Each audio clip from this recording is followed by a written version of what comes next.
I've always wanted to make video games, but I only recently had the urge to share it with people, so I'm going to catch you all up on what I've been making. I really want to make a fun little game about moving trains around the yard, aka shunting, or switching for you from the US. Here's a little peek at what I've been making in the background.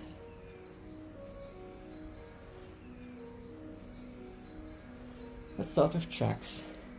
There are a list of 2D points that trains will reference to move, but to generate the visuals, we'll have to approximate their tangents.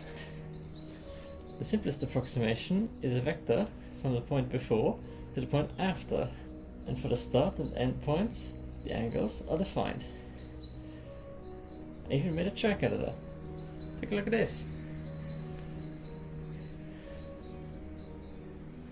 This is where the easy part ends though, because now it's time for the trains themselves. Each car or locomotive has a script called rail vehicle.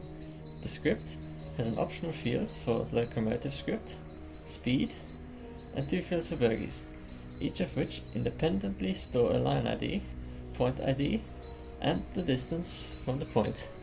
Yeah, this is getting pretty complicated. And here's the code for moving trains around.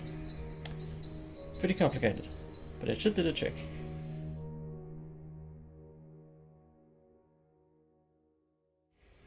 And now we have a working train, but something's wrong. Yeah, that's pretty cursed.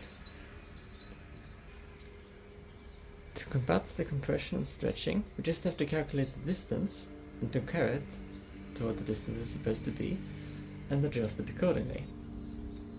Now that's looking pretty nice.